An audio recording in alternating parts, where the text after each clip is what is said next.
Welcome to Too Much Information, the women's health podcast for women who have had enough of guessing when it comes to their health.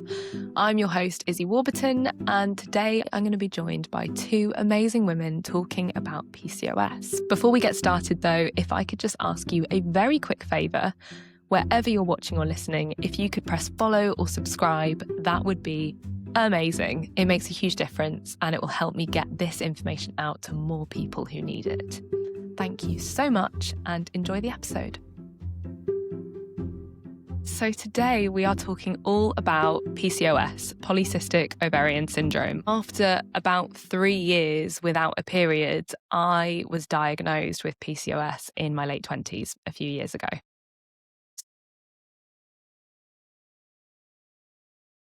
I have tried to soak up as much as I possibly can about PCOS and polycystic ovaries. I still have so many questions and I still feel so in the dark about so much of it. I am delighted to welcome our guests. First of all, we have got Serena, a regular working woman by day, and then a creator of the channel Let's Talk PCOS as a side hustle. Serena, could you talk to us about what has inspired Let's Talk PCOS? I was also diagnosed with PCOS, but in my earlier 20s. My symptoms were irregular periods, but I was having a period 1 month on, 1 month off, 1 month on, 1 month off. And then I started to develop hirsutism, which, for people that don't know, is extra hair, which comes from, or hair in male places, which comes from the buildup of extra testosterone in your body. So that was when I was 21.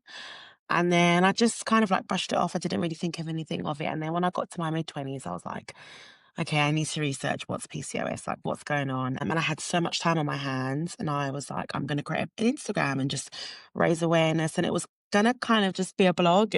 I didn't have a vision, I didn't have a plan, but here I am 5 years later and just running that space, growing events from it, and meeting with lovely ladies like yourself. On one of your posts, you said as women, we often judge other women without knowing what they could be going through or dealing with, and that you wanted to create a platform where people could come together and talk freely. Mhm. I think it's so needed. Just Yeah. even without being in a clinical setting, sometimes it's just about sharing stories and Mhm. experiences. Thank So you. happy to have you. And then our expert today is Dr. Divpreet Sacha, a UK-based GP with a specialist interest in fertility and hormonal health. Divpreet's the founder of Her Holistic Health, which is a doctor-led platform offering calm, compassionate and evidence-informed education for women navigating IVF, PCOS, endometriosis and beyond. Yep. Welcome, Divpreet. Thank you. You say that your approach is grounded in clinical insight, but it's deeply shaped by your own lived experience. Would you be able to tell us a little bit more about how your life has influenced your work? Yeah, absolutely. Everything that, when I'm talking about endometriosis, PCOS, IVF, I lived through it. I have it. And, we've all got PCOS here, all very different stories. Mine was when I had my periods, when I was like 13, 14, really heavy periods every 3 weeks. Tried all sorts of medication, horrendous cystic acne. And the GP basically was like, okay, like, let's try you on the pill. Magical. Like, then I saw no reason to come off of it. I was told, okay, well, you've got like excess hair because you're Asian, right? My mum said that she had heavy periods growing up. The cystic acne, my dad had horrendous cystic acne. So everything was just put down to, this is your family history. It was only when I started trying for family. So yeah, back in 2020, that I came off of it. And then my periods a little bit irregular. And I started getting kind of the hair growth, the cystic acne. And I was like, no, something's not right. I had the medical insight to be able to do testing, order the right private tests. I was like, yep, this is pretty much classical of PCOS. I was able to get the care quickly through health insurance, which I was incredibly fortunate to have because so many people don't have that. And they basically were like, oh yeah, you've got PCOS, actually you've got a heart-shaped womb. If you're trying fertility, we'll do a laparoscopy. Did that. I remember waking up being told, oh, you've got like stage 3, 4 endometriosis, you've got polyps, adhesions in your uterus, you've got all these things. Basically, you can't have a child, you have to have IVF. And it's very different when you go through the system yourself. I've always been a very compassionate person. I always try and give people, care and time. And then when you're the patient and you see like, is this what people talk to? I was like, that is horrendous. So there is so much that we don't know, and that's kind of what I'm doing at the moment. I've built a program that's due to release soon called Fertility Foundations, and that is pretty much covering everything related to like fertility, understand your cycle, what the common issues are that are detected sometimes, like PCOS, but more less common issues like not optimal vitamin D or thyroid antibodies or sperm fragmentation. And, what can you do about it? How can you take control? Like taking actionable insights that are like evidence based, and then also giving people understandings. I love that so much. Yeah, thank you so much. And just incredible that you've had that experience on both sides and that you've taken that and turned it into something that will actually help. We need more people like you. Thank you. We really do. Serena, I can see you sitting there nodding away, almost like finishing some of Divpreet's sentences. How much of that resonates to you? Yeah, I mean, obviously, I haven't got a child. I'm not trying for a child, so and I'm not in that space. But everything's quite outdated. It's actually about like getting to the root cause of things and understanding your hormones. And I feel like as women, which I'm sure you'll both agree, we are not taught this. Like, how do we learn how to manage these hormones? Like, everything I know now is like reading things off the internet or going and finding things. But this is what we should have been taught in sexual education in school, right? So I can completely resonate with the frustration that you would have had, like being being on the patient side as opposed to the GP side.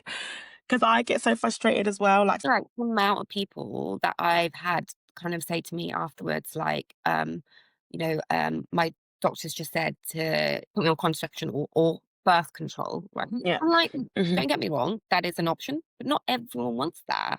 And there 100%. isn't there isn't like anything else. But if you look at the guidelines, they're so basic. And when you think about what the kind of breadth that GPs have to cover, That has been the biggest thing within all of my journeys around women's health is feeling out of control and actually the lack of knowledge.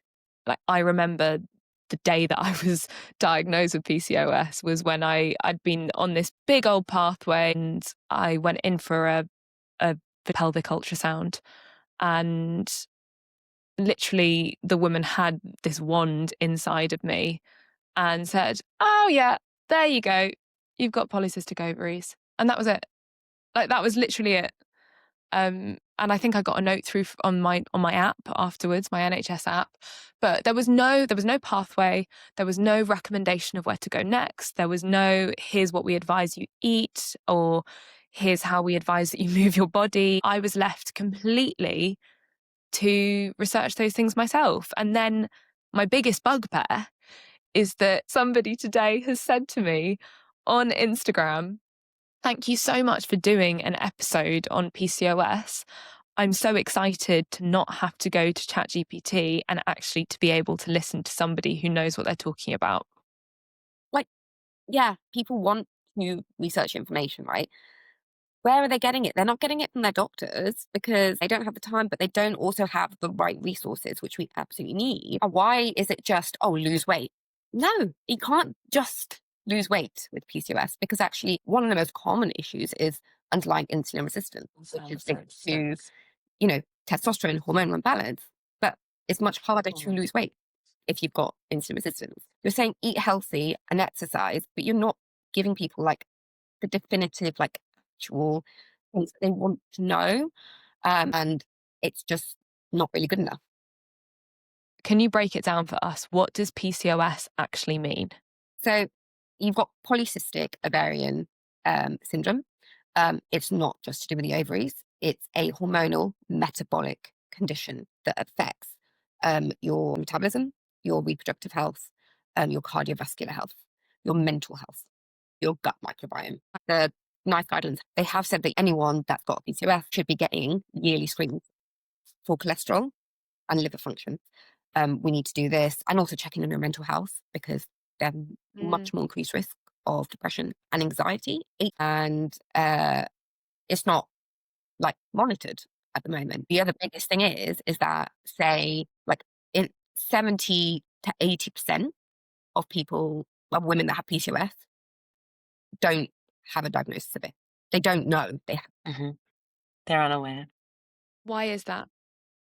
Because there's the investigations, I would say, are pretty poor. I think the clinician understanding is sometimes is pretty poor, because you can have regular periods and still have PCOS.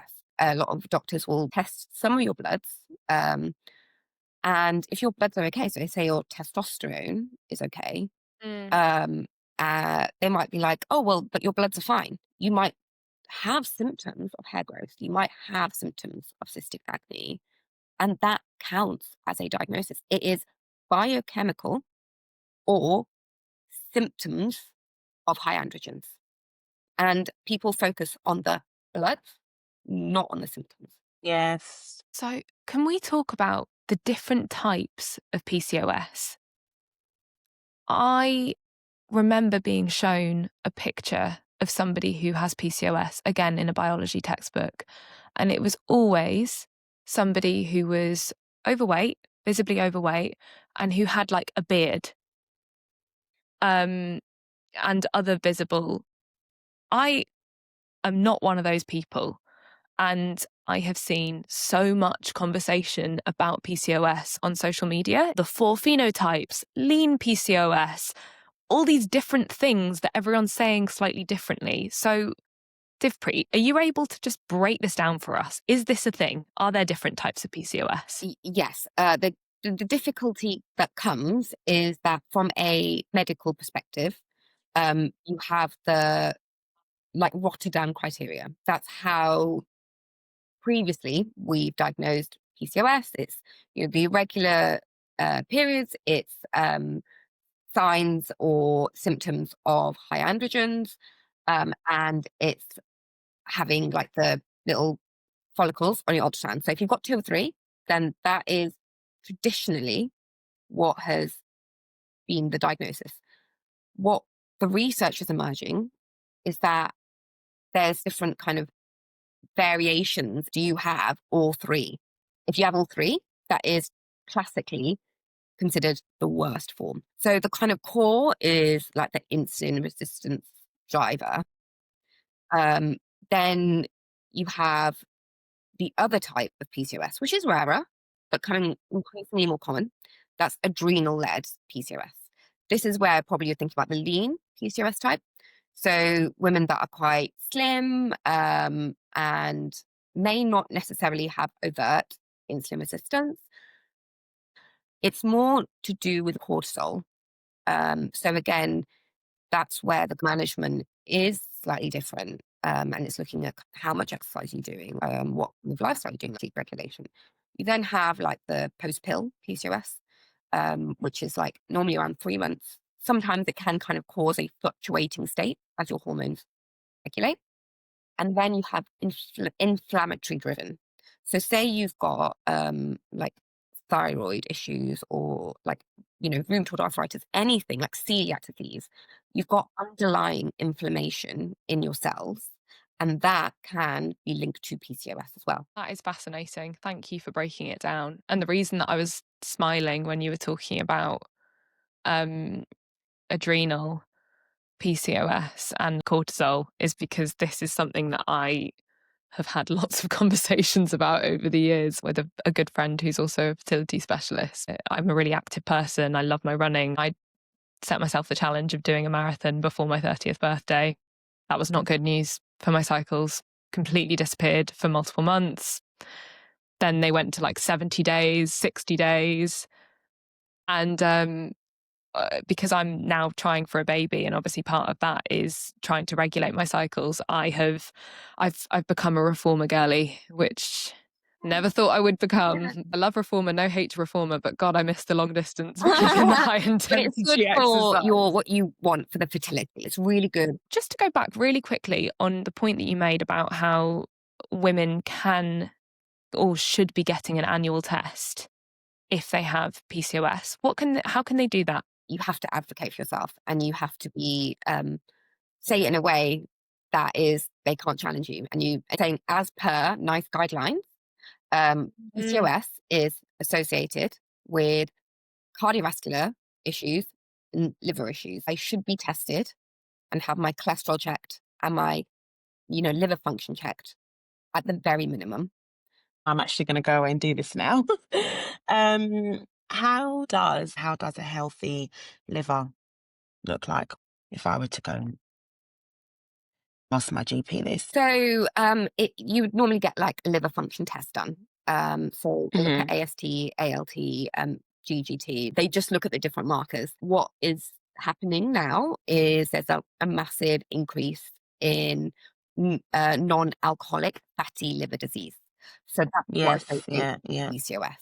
And if you Right. have that, sometimes those markers can be raised. Thank you so much. Just going to have a battle with my GP. Hopefully not, because you'll know exactly what to say, Serena. You say that, Issy, but I went for an ultrasound at the beginning of the year, and even getting that ultrasound was rustling and tussling. But How do you advocate for yourself in that situation, Serena? so I called up around this time last year, actually. So I turned 30 exactly a year ago, and Okay. and I was doing my phone calls. And I explained, like, I have PCOS. I was diagnosed when I was 21. I'm approaching 30. I want to see how things are looking now. And I remember there was a phone call that I had. The first question was, are you trying for kids? And I was like, no, I'm not trying for a baby. I'm just in a new decade of my life, and it's been a whole decade, and I just want to make sure I'm healthy for me before I think about children. And I find it quite offensive that the only reason that or the main focus is fertility. I don't like to take that approach, but I feel like you really do have to advocate for yourself and be a little bit hard-headed. So I was able to do that in the end. It took some time, and now I'm actually waiting for some blood tests back. It's an ongoing cycle. Particularly when you are in full-time work, like your options are fairly limited and time is short. But Literally. Serena, I think I remember from our conversation, something had actually changed in that scan, right? Yeah, so I don't know if this is a miracle. I don't know if this is I'm getting older, but I was told that I only have one polycystic ovary now. So my right ovary is pretty healthy and pretty normal, but my left ovary still shows as polycystic. But in that ultrasound, I found out that I have a uterine polyp, which if I hadn't advocated for myself, I wouldn't have found that out. And that was my frustration with my GP. If I didn't advocate for myself, I wouldn't have known that, like, you have to fight for yourself. Like, nobody else is going to go and do this work for you, especially as women, and especially as women of color. So yeah, it's something has changed. Do you have any symptoms with the polyp? So did you have like heavier periods? I always had painful periods growing up, but African household, I was just managing. We don't talk about periods, we don't talk about sexual health, we don't talk about any of these things. I'm sure you can relate. Yeah. But what has changed in the last 2 years is I've had very clotty periods and very heavy blood clots. So a few months ago, I was like, this is not right. Like, what I'm seeing every month coming out, surely women are not going through this. But I think now that may be the symptom which is telling me about the polyp. But I wouldn't have known. I'd never heard of a uterine polyp. I'd never heard of PCOS. So you just go through the things. And then when you go through the things, you find out, and then you do the research. Sorry, that's too much TMI. But Genuinely, if you're getting clots like that are bigger than a 10 size, if you're soaking through your pads or tampons, if you're getting like mid-cycle spotting, like they're all really key symptoms. And like, I definitely think for anyone that's listening, that's got either like irregular cycles, or got like issues at periods, like heavy periods, painful periods, anything that they just it doesn't feel right, write it down. If you kind of know that yourself, you're effectively able to give them the kind of plan. Serena, can we talk a little bit about your experience of this as well? So what, like when before you had the diagnosis or just as you were beginning to get those symptoms, can you explain how those symptoms might have impacted your life? Yeah, of course. So my symptoms I briefly mentioned were hirsutism and the irregular periods. I didn't have anything else. But the painful periods is what was like so crazy. But I just thought that was normal. So my periods were so bad as a teenager that I used to throw up every month. So maybe I should have like really taken that in back then. What I would say is what really affected me the most was the hirsutism, like growing facial hair at 19, Not what 20, you want. 21, not what you want. No. So that was really upsetting. And so eventually I was like, you know what, let me go to the doctors because I don't think this is normal, right? I'm not supposed to grow facial hair as a woman and I'm not supposed to not have my periods every single month.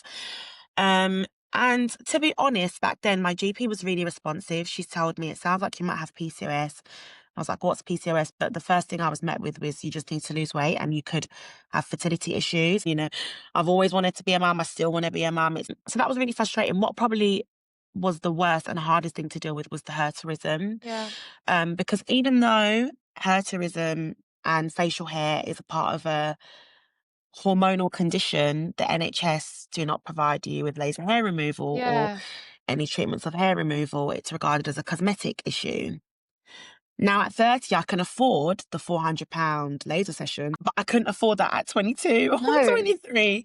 So yeah, that's what I have done. I started my laser hair removal about 4 years ago. I think I did about 7 or 8 rounds. And then I just go every now and then. It's really frustrating because especially for a woman of colour or with higher pigment, this leaves behind marks, it leaves behind scars. As a woman, nobody wants to feel Mm-mm. or experience these things. So I would say that's the hardest thing. And the painful periods, Reese, well, I'm still got a long way to go, but I feel like I've been able to do quite a lot of research in regards to regulating my periods and not having as painful periods, but it is a lot of hard work. What have you done? I'd love to hear about it. I hate to sound like the doctors, but it really is lifestyle and lifestyle changes and Yeah. diet. Yeah. One thing for me that I've noticed is if I don't go every week consistently in the 4-week month, I don't have a period every month. I have it about every 6 weeks, maybe 5 weeks. So that's really been a big one, exercising. And I take a lot of evening primrose oil for the painful periods, magnesium glycinate in recovery of exercising, vitamin D. I'm taking more the option of herbs and going through like raspberry leaf tea and nettle. I feel like it's not expressed to us or spoken about enough how key your diet is, particularly in your cycle. So I've researched into a lot of herbs and foods that really do help with the painful cramps. Ginger's a great one. Eating lots of greens and getting your iron in throughout your menstrual cycle. Thank you. I also was on berberine a little while ago, but that's what worked for me as well. Yeah. Helps suppress the sugar cravings that you get. Yeah, honestly, love what you're saying about, the Thank you. lifestyle, the diet, and like you said, we have to find and figure out for yourself. So strength training is like core for PCOS, and not overdoing it. This is the thing. It's all about balance. Um, this is I found when I was trying for a baby first time around, I was like, okay, right, I'm gonna exercise like, 4 days a week and I'm gonna do like a 40-minute hit workout session. My body did not know how to handle it. My luteal Hmm. shifted, my cycles actually got worse. I found that it was too much for me. And this is the key. Like, you need to find the right balance. Overall, improving your muscle mass is really beneficial for PCOS. And then also, like, you know, things like yoga, flexibility is really important for like mental health, because as I said, there's a big association there. Walking, people underrate walking massively. Mm. Walking. Walking's the best. I need to walk more. I don't walk enough. Get those steps up, Serena. Yeah, I need to. I need If you're to. doing exercise where you Yeah. can uh, have a conversation that is the kind of right level, and say. For diet, yes, like you said about the ginger, garlic, curcumin, like the turmeric, they're all potent antioxidants. They help, and they actually, when you use them in synergy, they have a more like potent effect. So if you cook them together, like they actually work better. And like I learned Amazingly. this. So, Divpreet, we are going to go into some listener questions. What is the difference between PCOS and having polycystic ovaries? So PCOS, as I said before, is a you have a diagnostic criteria. So you might just have PCO, which is polycystic ovaries. The reason why they say cystic, it's not exactly right. When you look at your ovaries, there's these little immature follicles, and they give you this like kind of appearance. Can you grow out of polycystic ovaries? If you've got PCOS, you can't ever truly cure it. You can manage the symptoms, but you can't ever truly cure it, unfortunately. Big question. Can you still get pregnant if you have PCOS or PCO? 1000%. 1000%. You can get pregnant. Okay. Like, this is one of the biggest things I have a bugbear about, because PCOS does not automatically mean infertility. Everyone is individual. Some people may get pregnant straight away with PCOS, and I know that to be true for a fact. Other people may really struggle, and honestly, we don't know why. We really don't know why, and there needs to be more research into it. Somebody asked, I only started ovulating when taking metformin. Can these effects wear off? The metformin is temporary. It works whilst you're on it, but also the big thing to be aware of is it takes 3 months for your egg quality to change. So sometimes it can improve it, pretty quickly. Some people say they take metformin and then literally that's their first time they get like their cycle, in ages. Yeah. But for most people to kind of improve egg quality and insulin resistance, especially if it's been like long standing, then it can take up to 3 months for it to have an impact. Can you be on it for forever or not?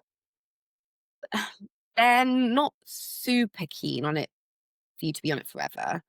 The thing is, technically you can be, because look, like diabetics are on metformin.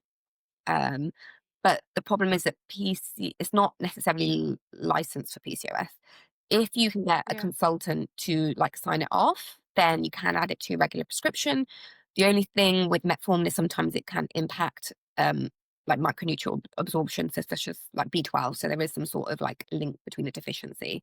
So that's why I am a bit more preferential towards the minoxidil. The minoxidil in the kind of clinical trials has been proven to be just as effective as metformin, but does not have the side effect profile that metformin has on your gut. What I would say is the brand does matter. I've seen you talk about this on your Instagram. I think we could suggest that brand that you have spoken about in the show notes, because I've taken that before in the past, and it was really helpful. Inofolic. They were at something called the Best Practice Show, which is like a clinician-led show. So, it's like, okay, this is reputable. They've got a medical director. You can see the stats and the numbers, and that's what we need to have. The biggest thing is that they've got a enzyme that helps digest the inositol. Because a lot of, like I said, the gut imbalance is massive in like PCOS. That somebody also asked about ovulation induction. How does it work if you are not ovulating because of your PCOS and you want to get pregnant? So there's 2 ovulation medications, Clomid and Letrozole. The research has now clearly shown that Letrozole is superior to Clomid. Clomid may have some benefits if you have unexplained infertility, which I hate that term, by the way, because it's not unexplained, it's not yet explained. Yeah. But so PCOS has been proven to be better than Letrozole. Normally what happens is that you take the medication in a specific aspect of your cycle, like that will kind of effectively cause your body to then like kind of release that egg. And that's why you will have like the ultrasound, to monitor it. And sometimes you need like something called a trigger shot. The shot gives you that final push to ovulate. You have the intercourse, and then it's about monitoring it, looking at the progesterone supports. Obviously, the more time goes by and other things come out of the woodwork, the more you think this could be in my future. It is so fascinating to think about that because, again, it's about this control and like knowing how to kind of emotionally prepare yourself. This is where like that minoxidil, the Inofolic, has been proven to be just as effective in like randomized control trials. So, and that you can buy, which I know then is a cost, but it's an option. And you literally can buy it on Amazon. I mean, as you say, it's a cost, but it's very readily available, isn't it? Which actually is quite reassuring when you can just do something immediately that could help. Yeah. One question that I've had through from a listener, which I think that we've slightly answered already, is there a PCOS diet? So there's not a specific PCOS diet, but in general, the Mediterranean / anti-inflammatory diet has been consistently proven in research to be really beneficial. And that is basic principles like oily fish such as salmon and mackerel a couple of times a week to improve your omega-3. Chia seed, flaxseed if you're vegetarian, extra virgin olive oil, whole grains, and pairing that with some sort of protein means that you're getting a sustained release of sugar rather than the sugar spikes. And fermented foods, they're very beneficial for regulating your gut microbiome. And your gut actually has like its own estrogen processing plant. But it's just having like whole foods, like trying to limit the amount of processed foods. Like, don't get me wrong, like we're all human. I didn't even know that. Writing notes. It's so good, isn't it? Serena, that's really, really helpful and reassuring, I guess, to know that you're doing all the right things, Serena. I'm not always consistent. I have spent minty in my house and I haven't drank it in about 3 weeks. So now I'm going to drink some tonight. Yeah.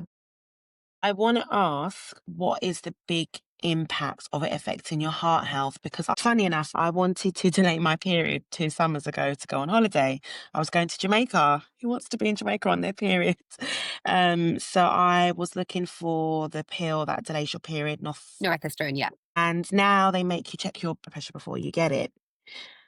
Every time I checked my blood pressure, there was like, it's only 28. Like, why is your blood pressure so high? So anyway, I was doing some research and I see a lot of women and a lot of people coming forward to say PCOS also affects your heart health. And one of the big factors of that is having high blood pressure. So it's interesting, right? I'm quite healthy like yourself. Like I'm not a big person. I go to the gym quite regularly. I went to the gym this morning. So it's like, I don't know what I'm doing wrong. You're not doing anything wrong, by the way. And also, I don't know if you checked your blood pressure at home. Sometimes there's things called like white coat syndrome where like your blood pressure can be artificially inflated.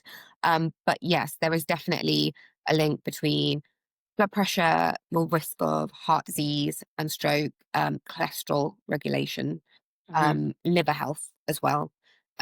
So you are at increased risk independent of your BMI. So you can be normal BMI, normal weight, and still Mm, be at risk because you've got PCOS. mm. Yeah. I literally had no idea of that connection at all. And Serena, well, both of you have mentioned that growing up in your households, periods and women's health weren't things that were really spoken about. And I think a lot of people can relate to that. Serena, could you talk a bit about any awkward conversations that you've had about this before?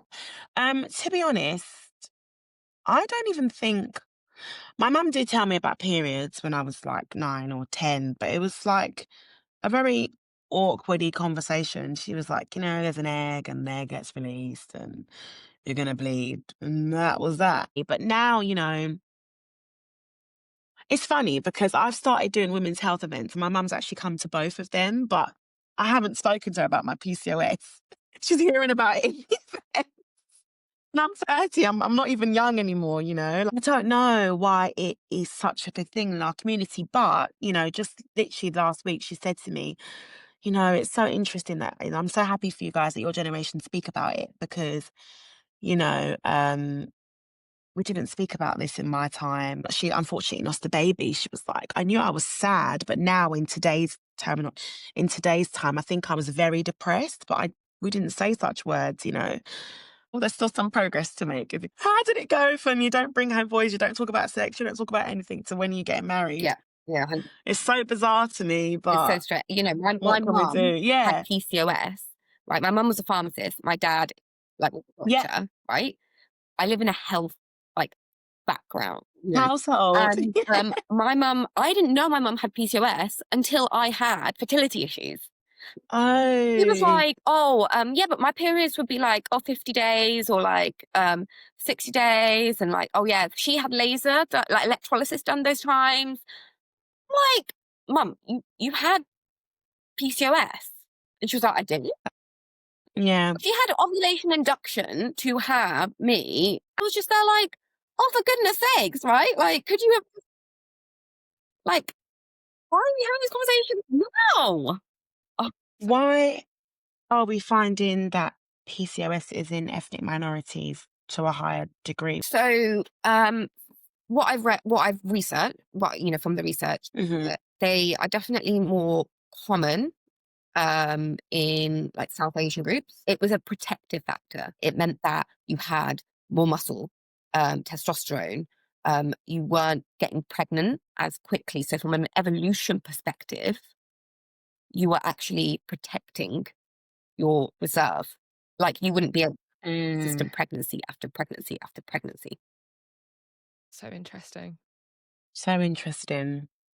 And then now, when we're at a point where obviously lives have changed and people are living much more sedentary, probably lifestyles, but also women are trying to have children later, it's no surprise that this is something that is really coming to a head, I think. This is not that I care for Black women more. No, I want all women to be healthier, but I have a particular focus on, ethnic minorities and my Black women of color, because unfortunately we're the ones that it seems to be that we're getting a lot of these conditions and hormonal conditions the most. We have to do the work. It's so important, and such a big part of all of this is about breaking down the stigma.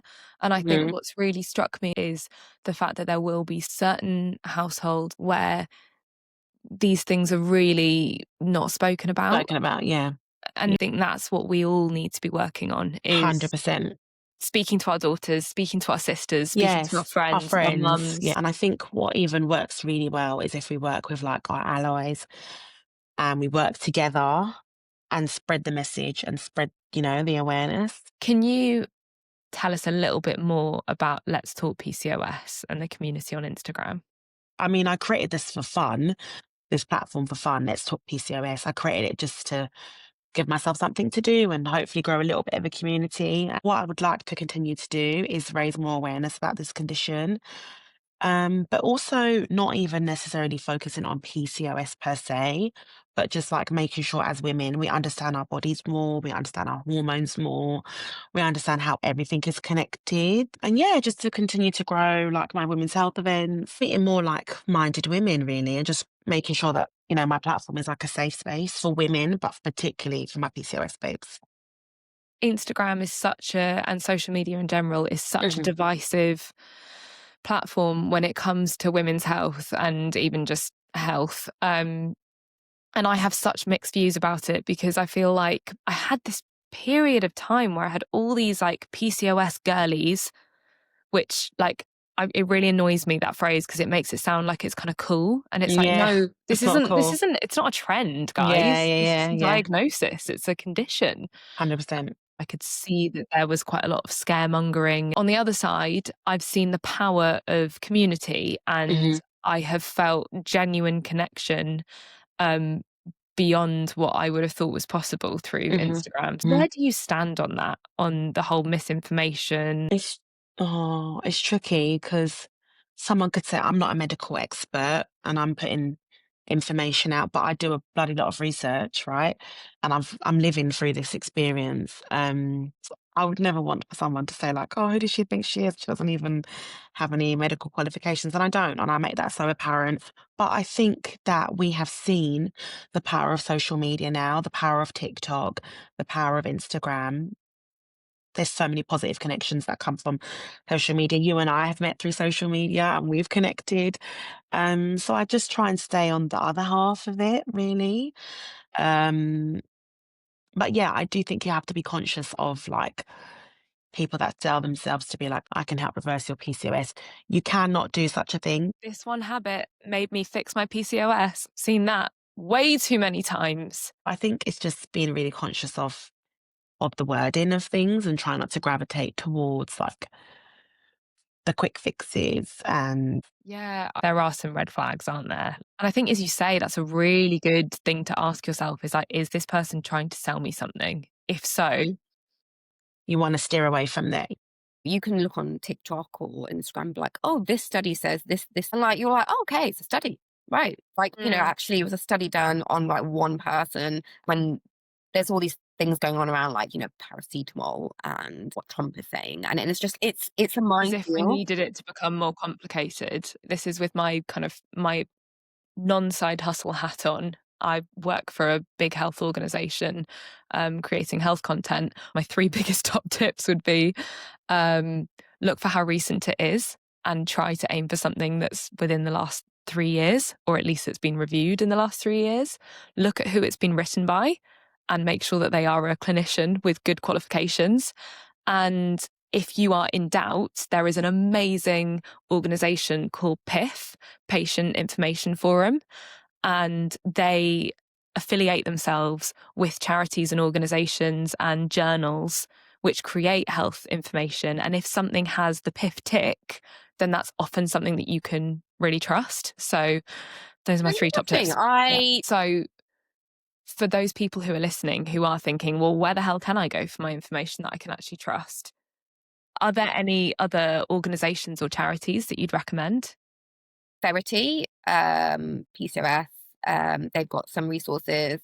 So, the Fertility Families, they do a lot of research. So they have some really interesting articles that are kind of signed off by doctors. I have been doing a bit of work with Verity PCOS.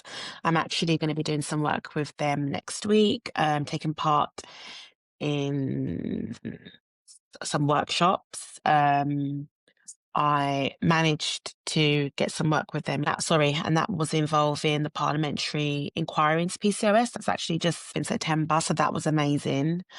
So yeah, it's who would have thought that me just taking some pictures and putting it on Instagram would lead to all these amazing opportunities for the improvement of PCOS and how it's managed in the UK, and even managed again amongst women of colour and ethnicities. I did not think that that would literally be part of anything that I would do. So it's amazing. Yeah. The final question that I have for you is, if a listener has recently been diagnosed with PCOS, what would your number one piece of advice to them be? Lifestyle has massive implications. So don't undervalue your diet. and do the right type of exercise, the strength training. But also, mental health is really important. You have to have balance. So, and the biggest thing that I want to say is that people often have issues with weight when it comes to PCOS. Be kind to yourself, because if you are trying and you're doing your best, like, you can't expect instantaneous overnight results. It will take months and it's frustrating. But if you know that, then you can kind of go into it with the right mindset. To look into your diet and lifestyle, I know that sounds so like, oh my God, you think you're better than no. But literally to look into your diet, how much sugar do you eat? How much do you exercise? It's really interesting to me that for you, it's exercising more, and for me, it's exercising less. But it's finding what works for you, isn't it? And it's having faith that that can make a difference.